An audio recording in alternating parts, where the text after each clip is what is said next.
I'd like to kind of share with you my favorite example from Greek mythology, which makes a point.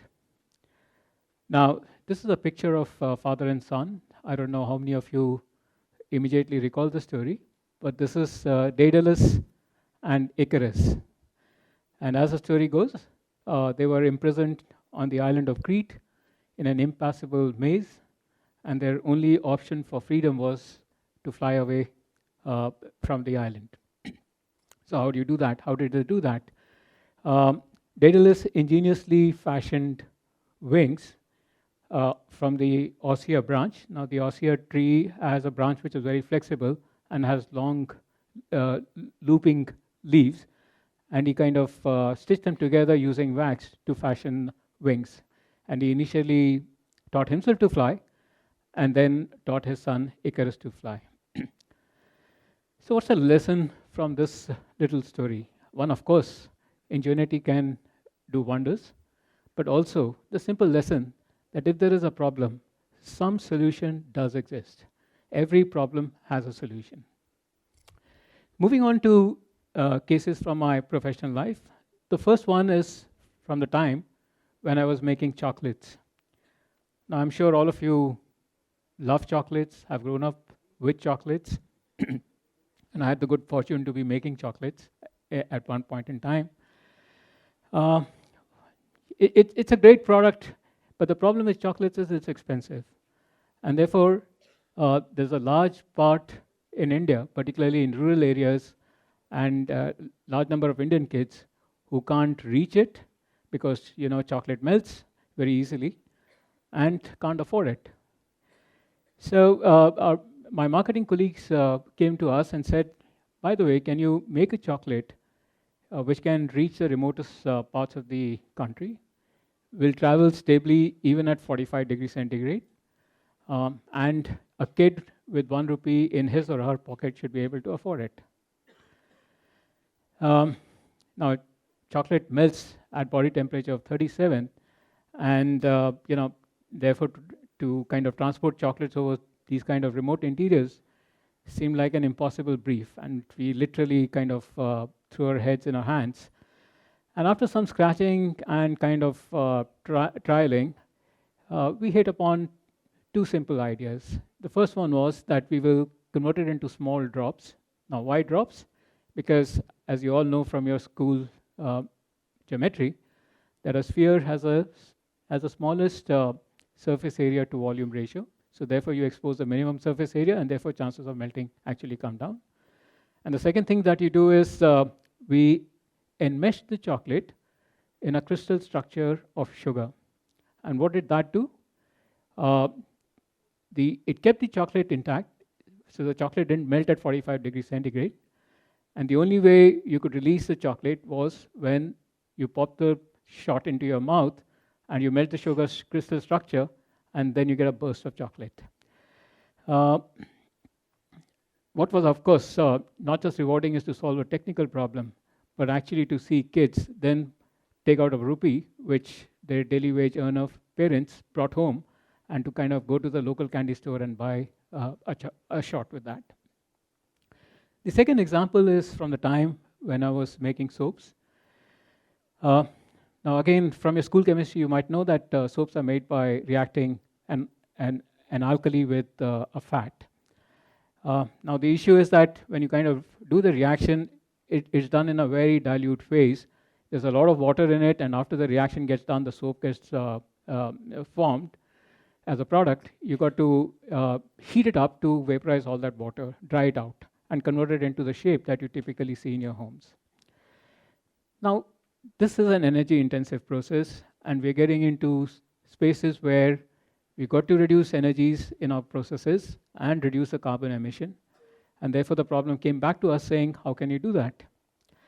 So we went back to basic chemistry, looked at how the reaction actually happens, identified new ways of conducting the reaction, and identified a whole new machine which could help do the reaction completely dry, taking the wetness in the process out, and thereby we saved over 20% in terms of energy, and obviously there was a significant reduction in the carbon emission. The third example is from my time with an industrial adhesive manufacturer. And although I personally didn't work on this particular innovation, but I think again it's a great example of what can be done if you simply try, connect the dots, and transfer ideas from one industry to another. So cross-pollination and transference is a great way of solving problem.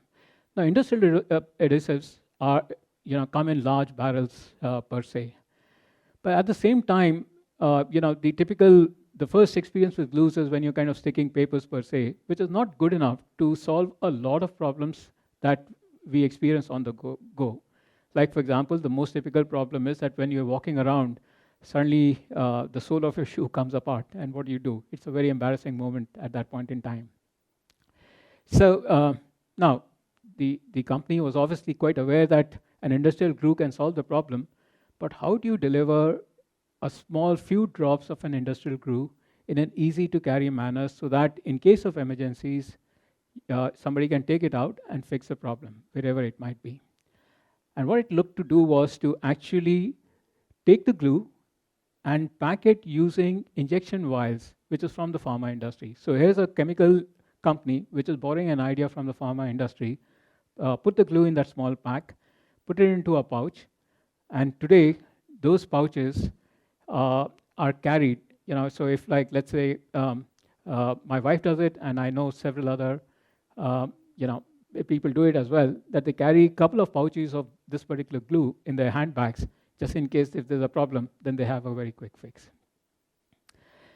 So given these, and there were countless many more, but these were to kind of just illustrate that it's not just in one sector, but it's almost agnostic to any sector where you can turn to and solve problems per se.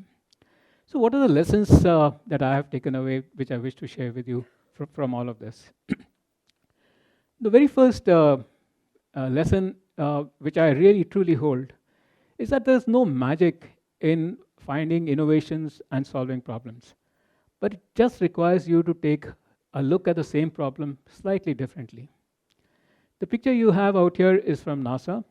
It's from the Hubble telescope, which most of you would have heard of it, on the left, and it's and the one on the right is from the James Webb telescope, which was launched just a couple of years back.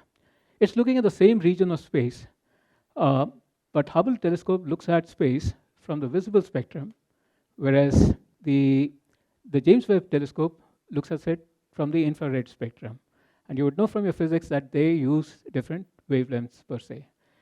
Now, just by the virtue of looking at the same region of space with a slightly different lens, at a slightly different wavelength, with a slightly different perspective, you get to see a whole different clarity altogether.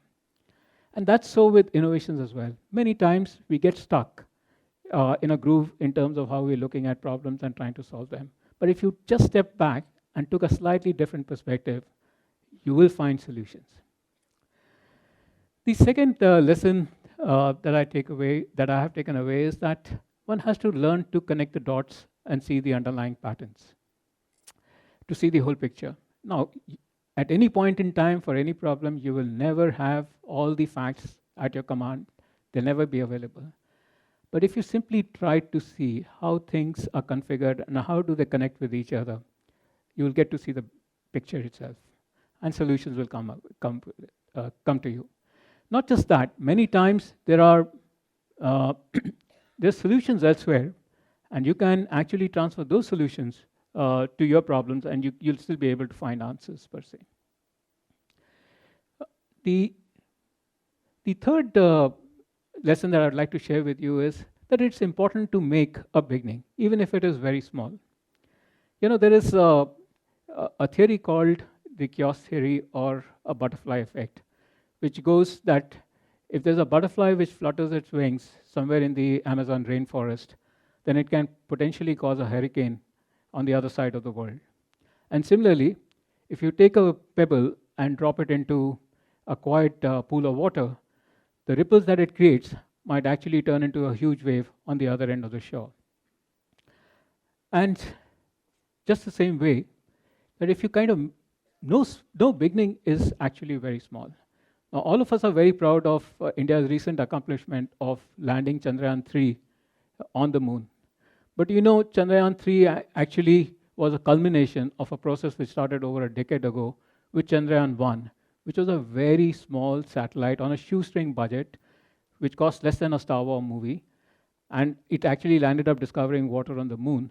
But with that small, humble beginning, today the country can talk about sending a spaceship into the moon, land an Indian on the moon, or even kind of send something to explore the sun. The next lesson really is that actually circumstances inspire.